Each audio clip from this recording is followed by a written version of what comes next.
Let's get started. So my name is Umesh Goswami. I am an assistant professor at Mayo Clinic in Arizona, and I'll be talking about nocturnal hypoxemia. Here are my disclosures, and none of these are relevant to the current talk. And before we begin the actual talk, there are a few housekeeping points. I'm assuming you're familiar with it as you've attended some of these talks before. So the questions can be entered in the chat feature at any time during the presentation. Questions will be answered at the end of the presentation. This webinar is being recorded and will be posted on the AASM website approximately 2 to 3 weeks from the presentation date. So the learning objectives from this talk are learning a little bit about the anatomy and physiology of ventilation and oxygenation. We'll be talking about different centers that are involved in these processes, but not necessarily dwelling too much on them. We will be talking about 2 different patterns of nocturnal hypoxemia that are commonly seen, which include the intermittent hypoxemia or the sustained hypoxemia. We will discuss the physiological and pathological consequences of nocturnal hypoxemia. We'll also talk about indications of supplemental oxygen. The main point that I want you to take from this talk is that hypoxemia is rarely an isolated condition. This is, of course, nocturnal hypoxemia. It's usually the result of an underlying condition such as obstructive sleep apnea, which usually produces chronic intermittent hypoxemia. Same is true for central sleep apnea. But also certain underlying cardiopulmonary diseases also result in nocturnal hypoxemia, but the pattern of that is sustained hypoxemia. So when we talk about the organizational elements that are involved in breathing, these include 3 different parts, which are the central controllers. These are the brainstem neurons that are responsible for respiratory pattern generator. The effectors, which are the respiratory muscles that generate force to move airflow in and out of the lung. And then sensors, which provide multiple inputs that relay respiratory sensory information to control centers and provide information regarding prevailing physiological conditions such as the pH, the level of oxygen or carbon dioxide.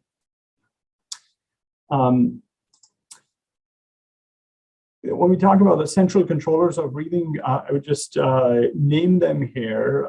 Once again, this is just to summarize the breathing process, but not necessarily go into details of these. But you're familiar with the ventral respiratory group, the dorsal respiratory group, and the pontine respiratory group, the 3 sets of areas that control breathing within the brain. The ventral respiratory group has 3 different complexes. These include the pre-Botzinger complex, which is the respiratory pattern generator and is responsible for the pacemaker function of the breathing. The Botzinger complex, on the other hand, inhibits respiratory motor output during expiration and then therefore sets the rate. Nucleus ambiguus, which may play a role in pathogenesis of upper airway obstruction, as in sleep apnea, is the primary inspiratory motor output to the larynx and the pharynx. And its function allows a reduction in resistance to the ventilation that happens at the start. The second group of neurons is the dorsal respiratory group.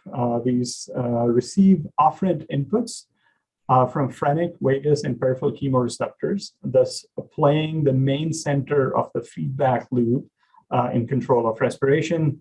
And then the third group is the pontine respiratory group, which the main function of which is the inspiratory and expiratory phase transition, and causes changes in respiratory rate, and is sensitive to opioid receptors, thus leading to possible respiratory suppression at the time of exposure.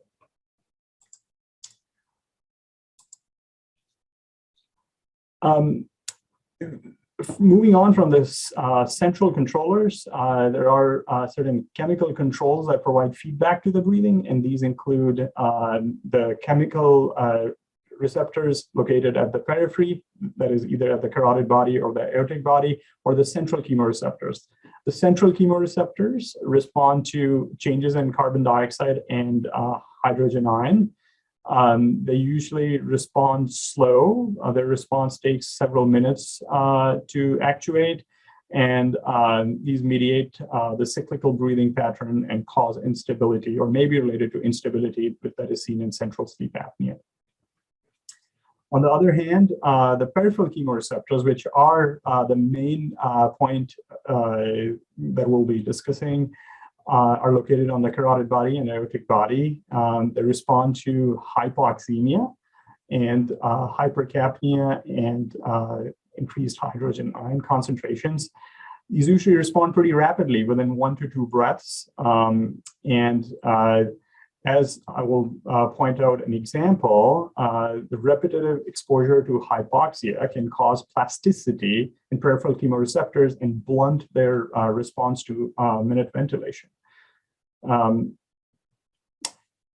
addition to the chemoreceptors, there are some other physical receptors located throughout the respiratory system. These are located in the limb muscles, which basically allow you to increase minute ventilation, say in response to an exercise or an anticipated exercise. Touch receptors, pain receptors, and temperature receptors also provide an excitatory signal to breathing and cause an increase in ventilation. Similarly, emotional stimuli such as anxiety lead to hyperventilation.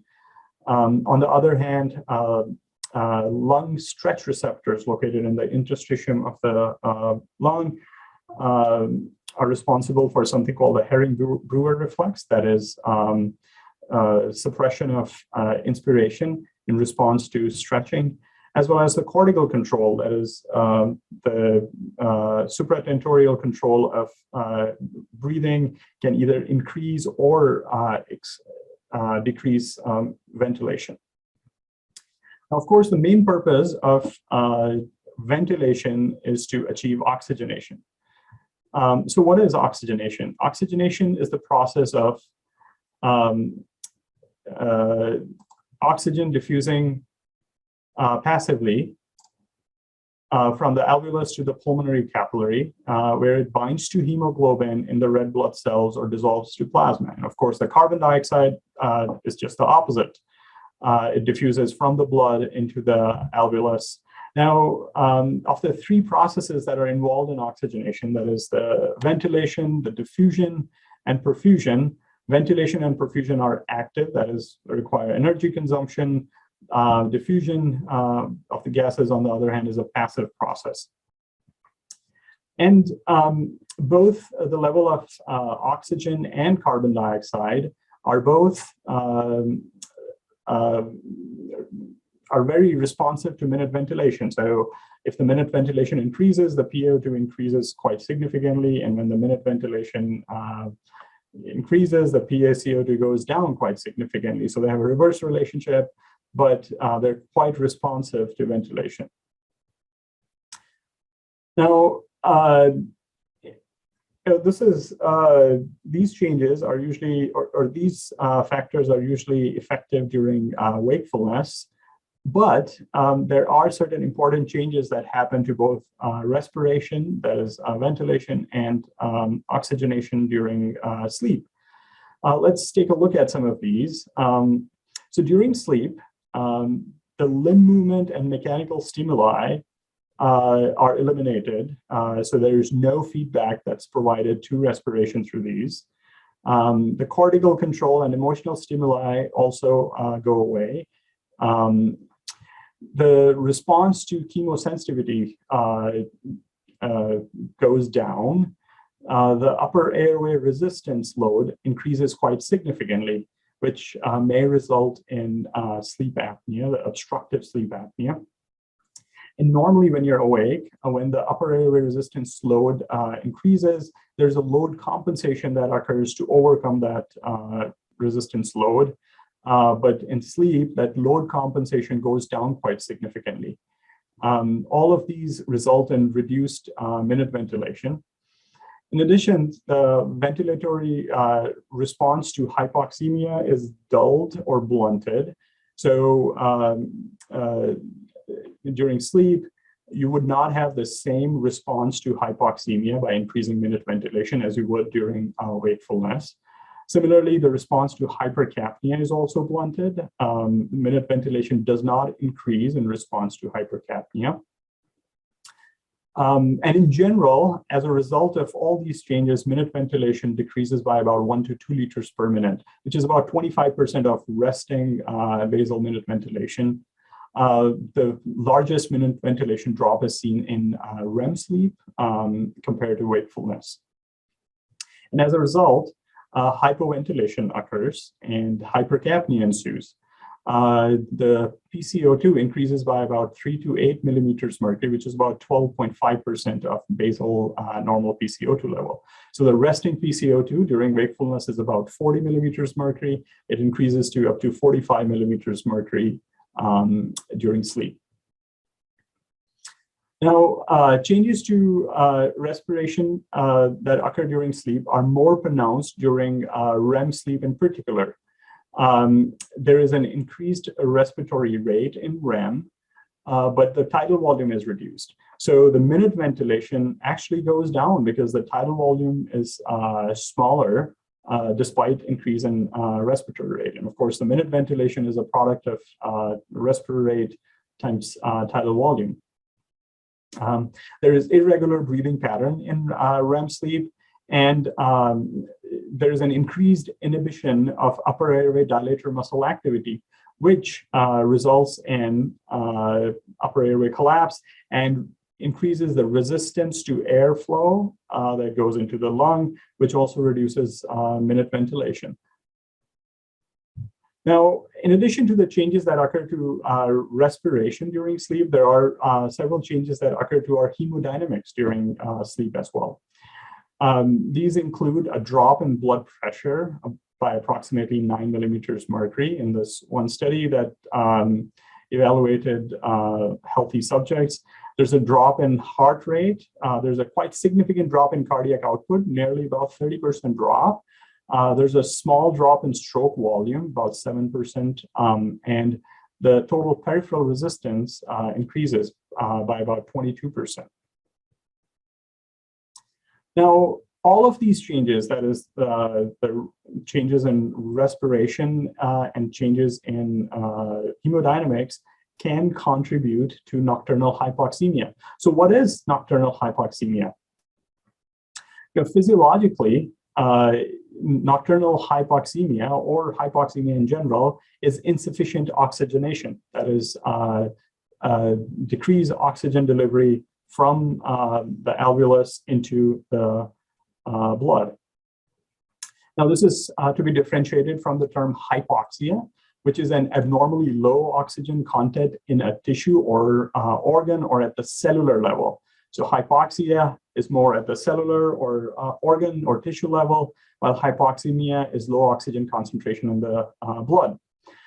Clinically, the definition of hypoxemia is somewhat arbitrarily defined, and it is the oxygen saturation, arterial oxygen saturation of less than or equal to 88% for over 5 minutes is considered hypoxemia. Now, there are two different patterns of nocturnal hypoxemia that are seen. These include the chronic intermittent hypoxemia or the sustained hypoxemia. And once again, isolated hypoxemia in the absence of other underlying conditions is non-existent. There are changes that occur in respiration and hemodynamics, as we looked at, which result in low level of oxygen in blood, but they do not necessarily meet the definition of hypoxemia, as there are significant reserves in the body to overcome that reduced oxygen delivery. And some of these reserves may include increased oxygen extraction. So the oxygen extraction improves during sleep, and more oxygen is bound to hemoglobin, and the tissues extract more oxygen, thus overcome the reduced effects of reduced minute ventilation. However, in presence of certain other coexisting conditions, you could have nocturnal hypoxemia, which is physiologically significant. So let's talk about intermittent hypoxemia. This is by far the most common pattern of hypoxemia, nocturnal hypoxemia that we see. So what is chronic intermittent hypoxemia? These are short, intermittent, high-frequency episodes of hypoxemia, which occur in a cyclical pattern, usually lasting for 15 to 60 seconds, and are generally followed by an arousal, which leads to reoxygenation by either opening up the airway or resuming ventilation in terms of central sleep apnea. This is what you see with sleep apnea that is obstructive or central. In this case, the hypoxemia usually lasts for 8 to 9 hours during sleep each night, and can be present for several months to years before someone gets diagnosed with this. So perhaps the tolerance to chronic intermittent hypoxemia is quite significant. Having said that, intermittent hypoxemia does contribute to injury, the tissue injury or the systemic injury that is seen in obstructive sleep apnea. Intermittent hypoxemia is one of the main components of the mechanisms of injury, but it's not the only component.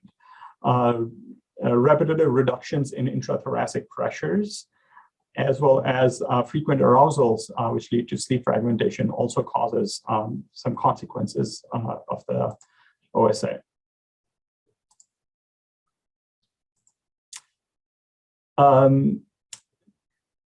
Now, as a result of these physiological consequences, there are certain clinical consequences which result in either the cardiovascular dysfunction, the metabolic dysfunction, cognitive dysfunction, and possibly oncogenesis, although that relationship is not entirely clear.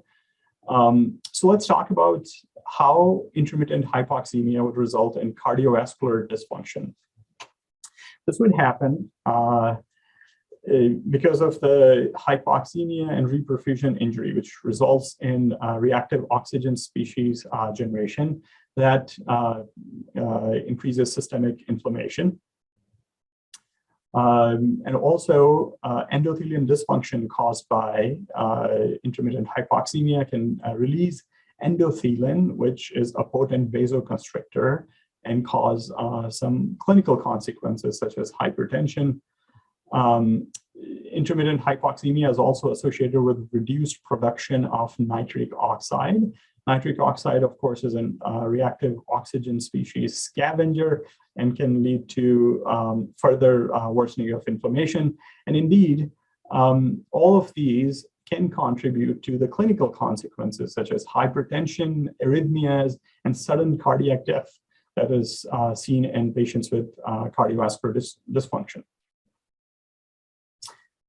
Now, recurrent hypoxemia in acute setting is associated with increased chemoreceptor sensitivity and response. In this very elegant study performed by Dr. Sommer's group, they showed that in a normal control subject, when they're exposed to episodes of hypoxemia, there's an increase in minute ventilation. The minute ventilation increases from 7.9 liters per minute to 10.4 liters per minute in this example. when the oxygen saturation drops from 99% to 81%. The mean arterial pressure, on the other hand, increases slightly, 87 millimeter mercury to 89 millimeter mercury in this case. This happens in normal control subjects. But when you look at newly diagnosed obstructive sleep apnea patients, the response to hypoxia is significantly pronounced. The minute ventilation increases from 8 liters per minute to 14.7 liters per minute, so nearly doubles, while mean arterial pressure also increases significantly. So this makes us think that recurrent hypoxemia, at least in acute setting, can increase chemoreceptor sensitivity and the ventilatory response. So it does cause certain physiological changes to the neural control of breathing. On the other hand, when someone who has been hypoxic and we expose them to oxygen, that leads to a slight decrease in their mean arterial pressure and decrease in heart rate. While you compare that to exposure to room air, there's no significant change in MAP or heart rate. So this tells us that the hypoxic response can be eliminated by oxygen supply. Now, were those slides for awake patients, or those were sleep? So these were sleep patients. Sleep, okay. Yep. I could go back. So these are sleep patients who had recent diagnosis of obstructive sleep apnea. Now, the thing is that there is an increased response to chemoreceptors when someone has been exposed to hypoxia in the acute setting or relatively recent development of sleep apnea, for example. However, if there has been a repeated exposure to hypoxia, the ventilatory response is blunted, which is called chemoreceptor plasticity. That is, the chemoreceptors don't necessarily respond to chronic intermittent hypoxia as they would to acute hypoxia.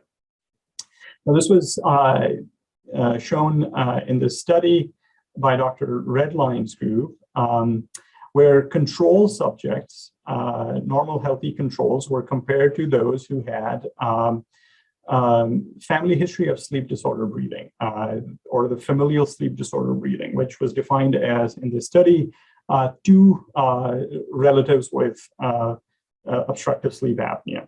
So these subjects who either had sleep apnea or no sleep apnea at baseline were compared to healthy controls. And as you see, during normoxia, that is when the oxygen saturation is close to normal or 94%, the ventilation is similar in all the groups, but when hypoxia ensues, that is oxygen saturation falls to 82%, there's a significant increase in minute ventilation in controls, normal healthy controls, while the response is blunted. The increase in minute ventilation is blunted in those who have presumably been exposed to hypoxemia chronically. Now, hypoxia, nocturnal hypoxemia that is seen in these conditions has been associated with an increased incidence of death, sudden cardiac death.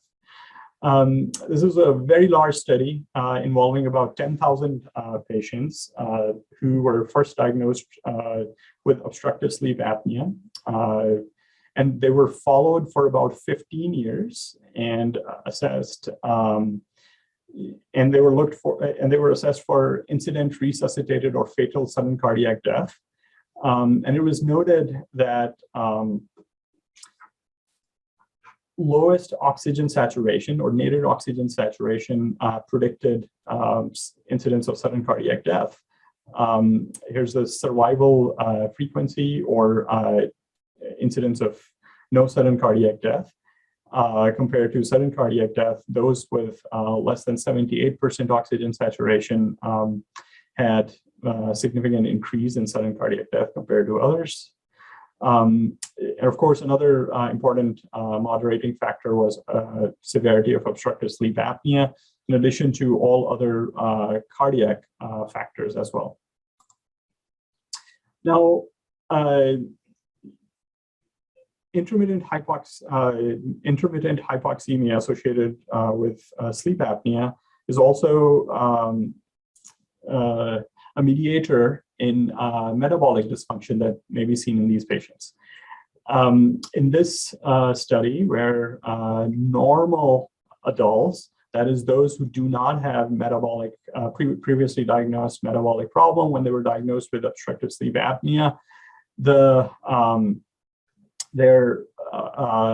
A1C levels correlated with the average oxygen saturation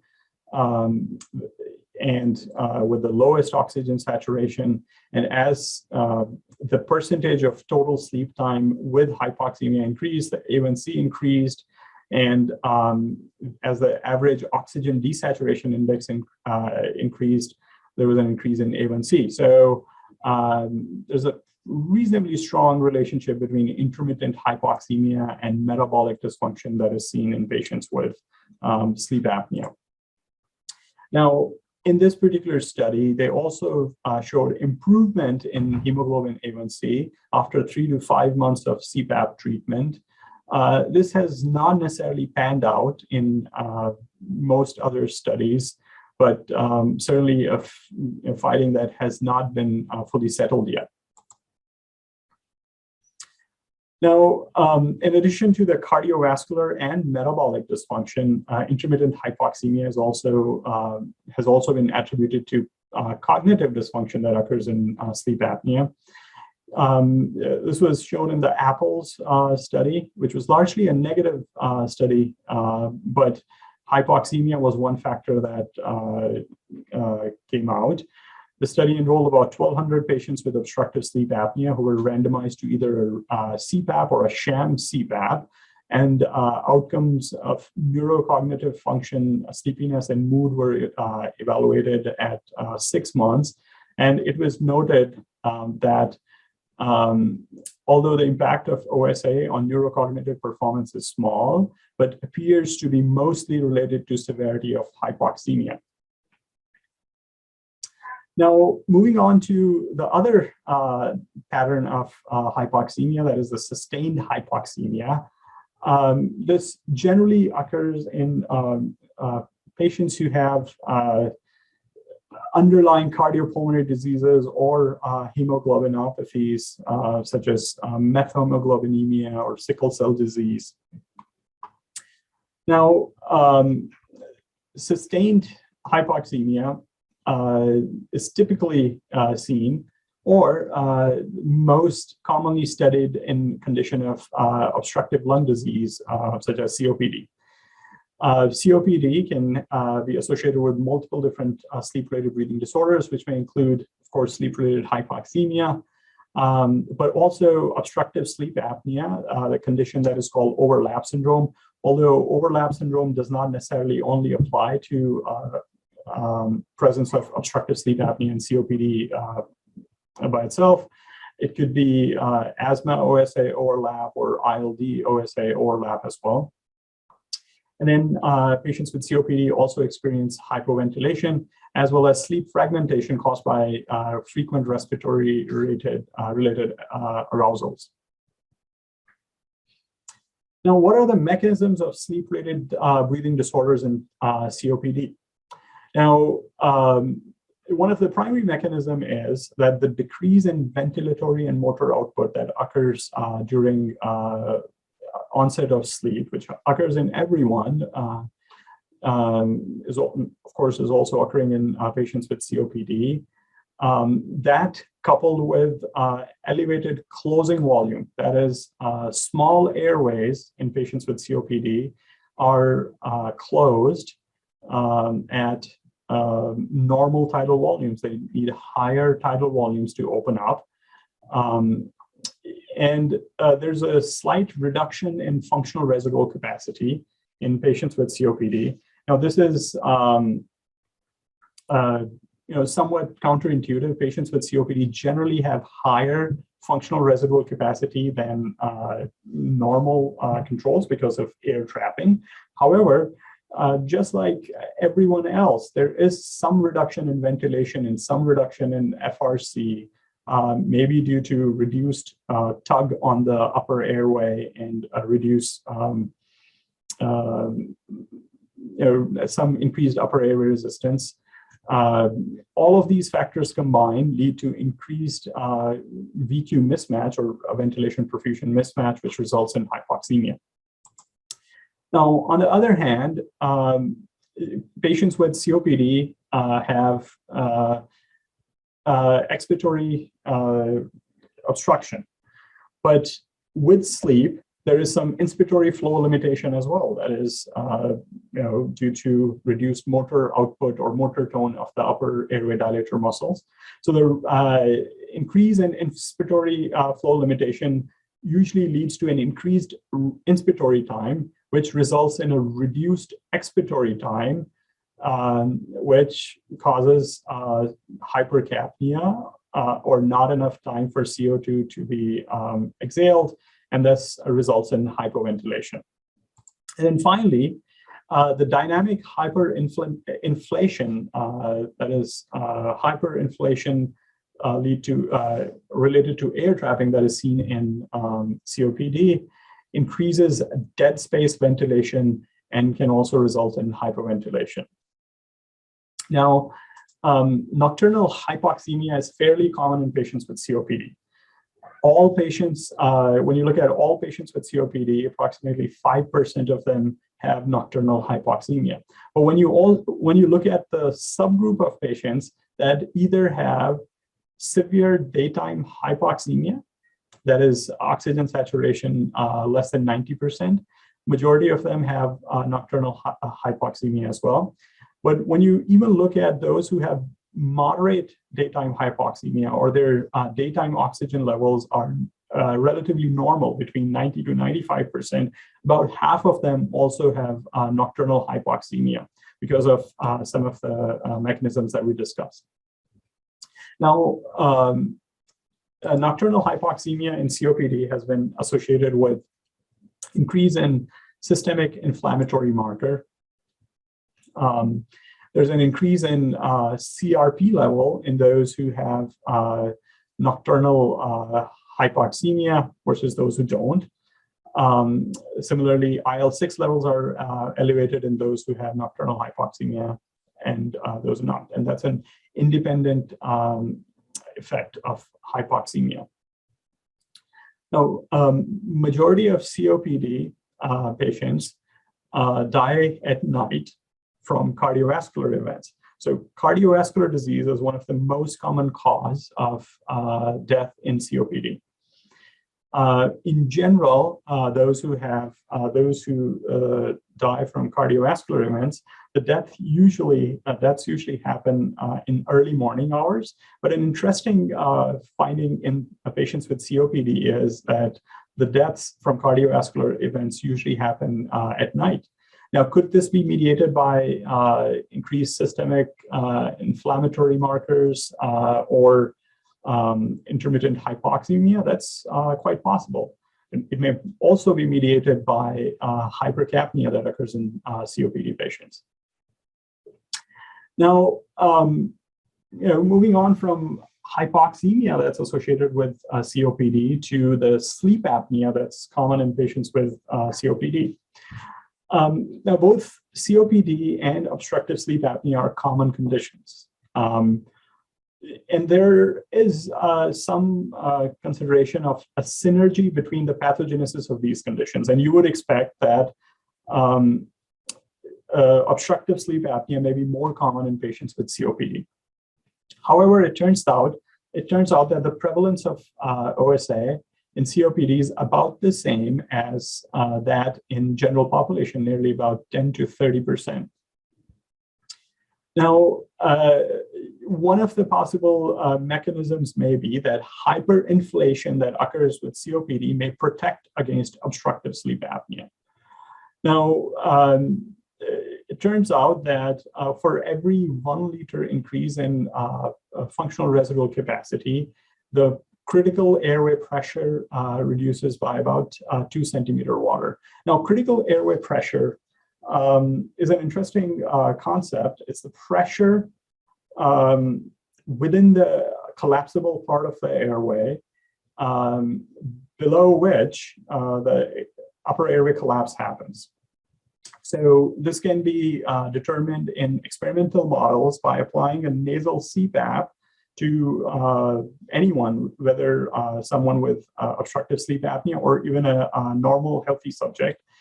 And if the nasal CPAP pressure is reduced and maybe turned negative, so instead of applying, say, a positive 5 centimeter water pressure, you apply a negative 5 centimeter water pressure nasally to someone, airway collapse can occur even in a normal person. And the pressure at which that collapse occurs is called critical airway pressure. So patients with obstructive sleep apnea generally have a higher critical airway pressure, more in the positive range. So another way of thinking about this is that someone with sleep apnea may need about 5 centimeter water of positive pressure within the airway being provided nasally to keep their airway patent versus a normal subject who may have a critical airway pressure in the negatives. Now, it turns out that patients with COPD compared to normal controls have a more negative critical airway pressure. And this is a factor of functional residual capacity. As the functional residual capacity increases, the airway critical airway pressure is reduced. And the relationship is 1 liter of FRC increase leads to about negative 2 centimeter critical airway pressure. Now, overlap syndrome, which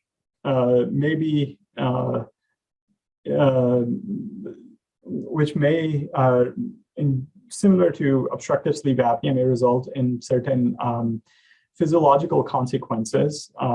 It's associated with worse quality of life in patients with obstructive sleep apnea, in patients with COPD alone. Patients with overlap syndrome also have an increased incidence of pulmonary hypertension compared to OSA alone. So in about 16% of OSA patients have pulmonary hypertension versus about 86% that have overlap syndrome, that is COPD and OSA, have pulmonary hypertension. And also, it's been noted that those who have, compared to those who are COPD alone or overlap syndrome, but with treated sleep apnea, versus those who have overlap syndrome without the use of CPAP, which is not treated, they may actually have increased risk of COPD exacerbation, as well as reduced overall survival in the long term. Now, another common cause of nocturnal hypoxemia, in addition to COPD, is congestive heart failure. And indeed, nocturnal hypoxemia is fairly common in these patients. In this one study that looked at stable CHF patients who had an average left ventricular ejection fraction of about 38%, about 82% of all people in the study had nocturnal hypoxemia. And the percentage of those who had both daytime and nighttime hypoxemia was about 4.3%, which makes you think that nocturnal hypoxemia is more common in heart failure than the daytime hypoxemia is. Now, a lot of this is mediated by sleep apnea. In this particular study, which had 183 patients, majority of the patients had sleep apnea. about 60% had obstructive sleep apnea, and the rest of the group had central sleep apnea. And these were not selected or not pre-selected for sleep apnea symptoms. Now, it turns out that some of the disadvantages of hypoxemia, some of the disadvantages of oxygen therapy can actually be used to improve central sleep apnea in patients with heart failure. So there is some increased hypercapnia in patients with during sleep, and this may increase the cerebral PCO2 level, bringing the PCO2 above the apnea threshold, thus thus resulting in stability of breathing and reduction in Cheyne-Stokes respiration. Also, the presence of nocturnal oxygen therapy can reduce chemoreflex sensitivity in patients with central sleep apnea by reducing controller gain. Now, just a few minutes on management of hypoxemia. Now, as I pointed out, that management of hypoxemia or nocturnal hypoxemia is usually not seen in isolation and is usually present with an underlying condition. So the treatment usually is focused on the management of underlying condition, either CPAP or bilevel PAP for management of sleep apnea and hypoventilation. But there is a role of nocturnal oxygen therapy. But more so, continuous oxygen therapy, that is both during day and night, is what's recommended. And let's look at some of the studies that helped us come to that conclusion. So long-term oxygen therapy was first evaluated in a trial called the Nocturnal Oxygen Therapy Trial in early 1980s. This trial included patients with COPD who had severe daytime hypoxemia. That is, the PaO2 level was less than 55 millimeters mercury or evidence of cor pulmonale. These subjects were randomized to either using nocturnal oxygen only or continuous ambulatory oxygen. And it was noted that the group that had nocturnal oxygen only happened to have increased overall mortality compared to the one with continuous oxygen therapy. Now, similar findings were noted in the MRC trial conducted in the UK, where they included patients with severe daytime hypoxemia with PaO2 between 40 to 60 millimeters mercury, who were randomized to either supplemental oxygen continuously, that is at least 15 hours per day versus no oxygen. And it was noted that those treated with oxygen had an improved overall survival. So both of these trials tell us that continuous oxygen therapy in patients who have severe daytime hypoxemia with COPD have an improved overall survival compared to those who are either on no oxygen or just on nighttime oxygen. Now, what about those who do not have daytime hypoxemia?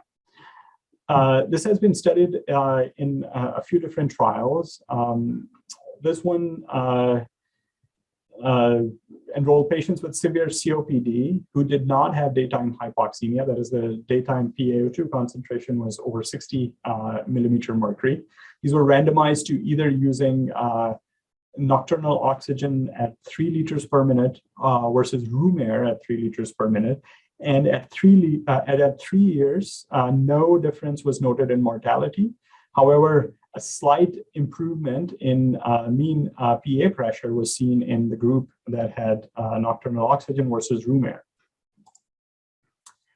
Now, another study that looked at same population, that is daytime oxygen concentration between 56 to 69 millimeters mercury. So mild daytime hypoxemia or no daytime hypoxemia.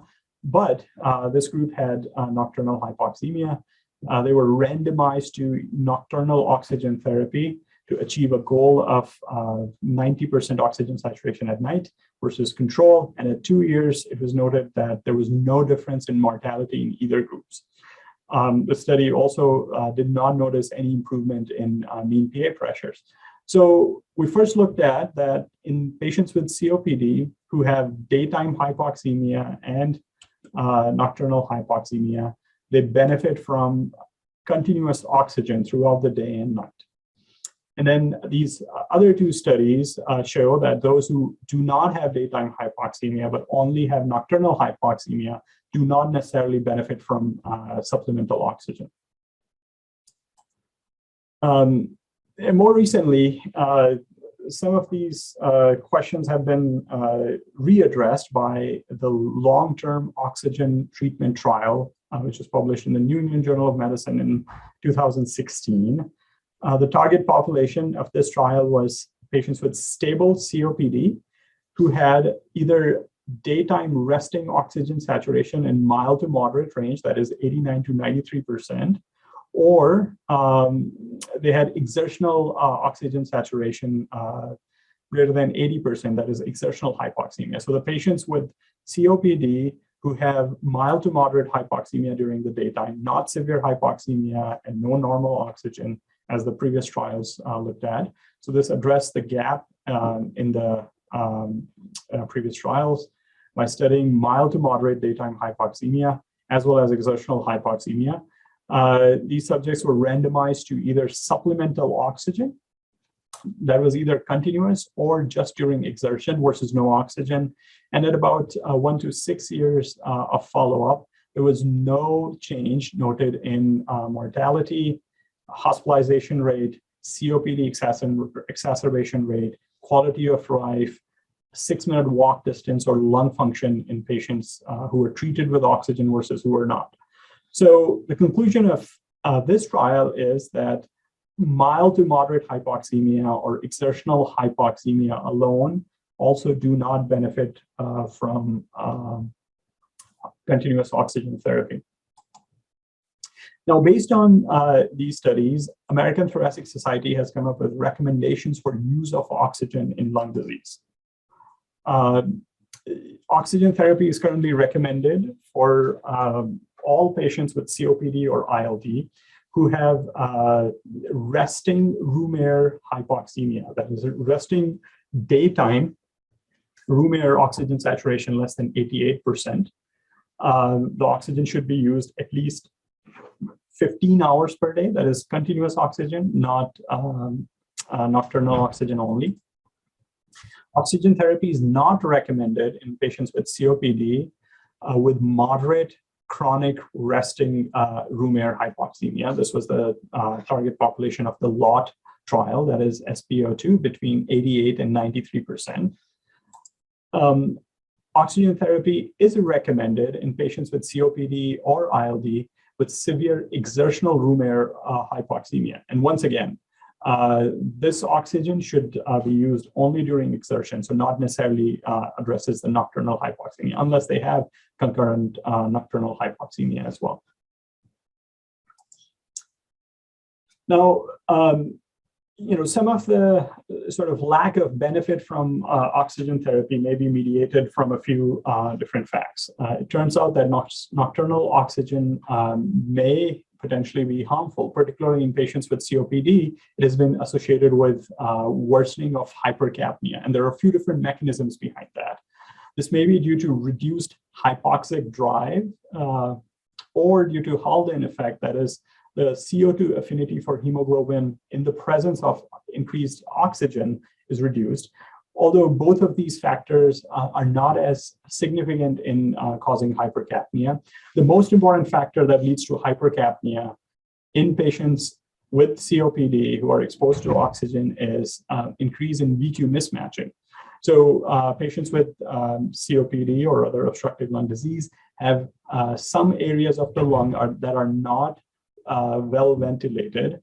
The blood vessels in that area, of course, have lower oxygen saturation, which causes hypoxic vasoconstriction.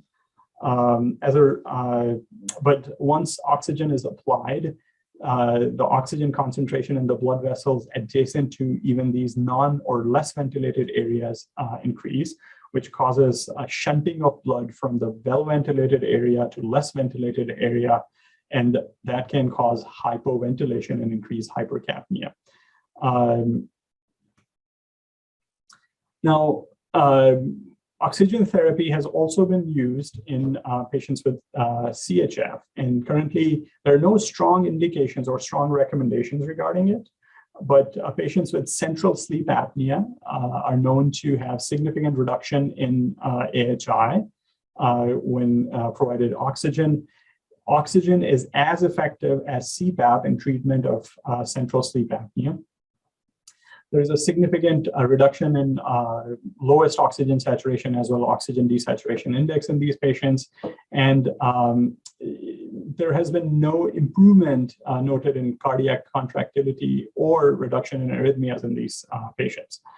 So American Academy of Sleep Medicine clinical practice guidelines for management of central sleep apnea, which were initially published in 2012, recommended that nocturnal oxygen therapy is indicated for treatment of central sleep apnea syndrome related to CHF. This was a standard therapy. Of course, at the time when these guidelines were written, ASV was the primary treatment of central sleep apnea. Now that has changed since then. ASV is no longer recommended in patients with reduced heart failure.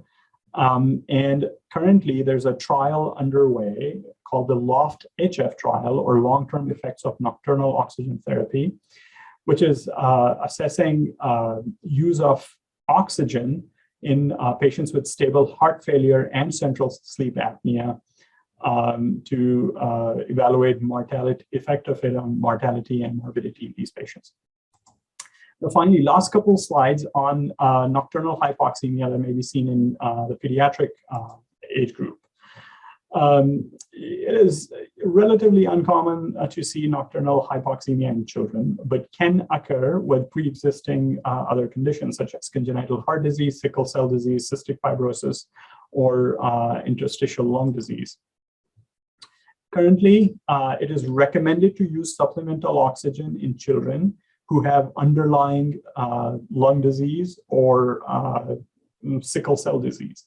However, it's also recommended to use supplemental oxygen in those who have obstructive sleep apnea while they're waiting for surgery or who cannot tolerate positive airway pressure therapy. So that would be the indication of oxygen use in children if needed.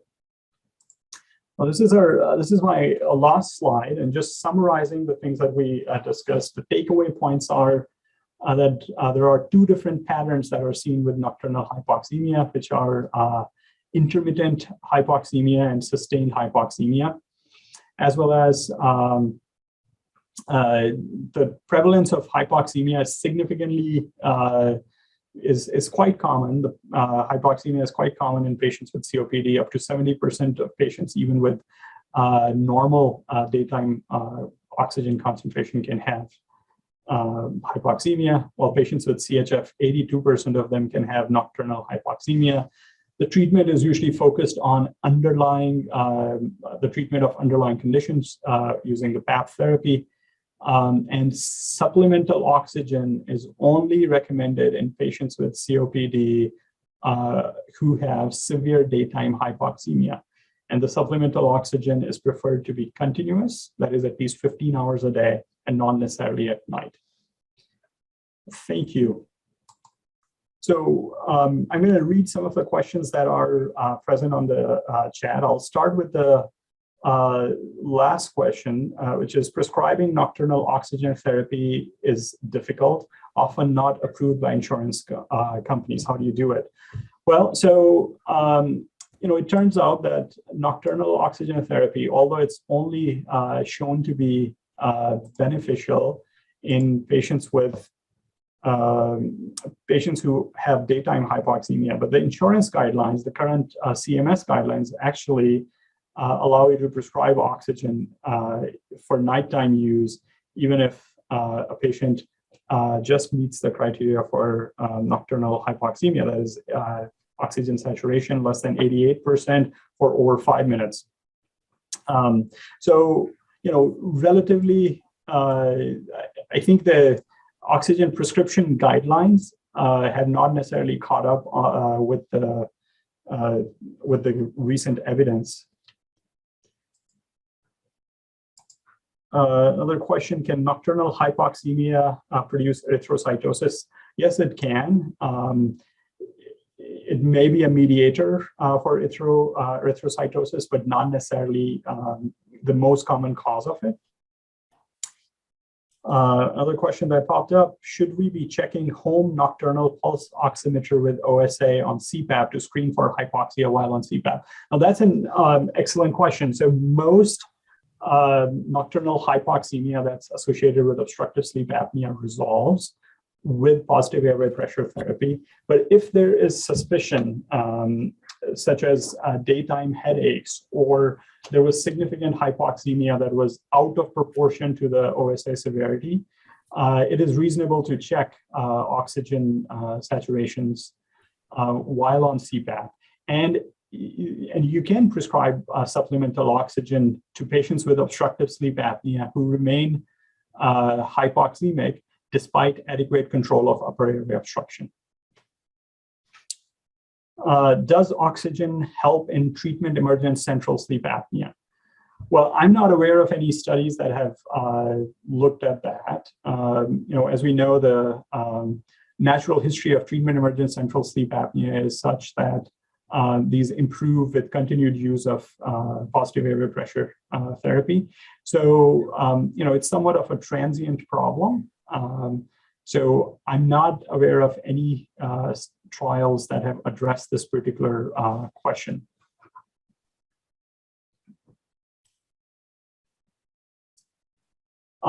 Is the incidence of OSA less in emphysema compared to chronic bronchitis patients?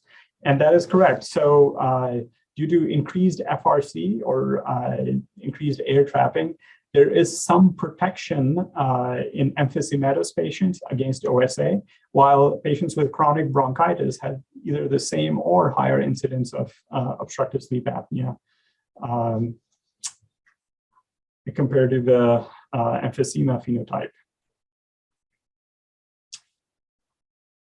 I think we're almost at the end of our hour.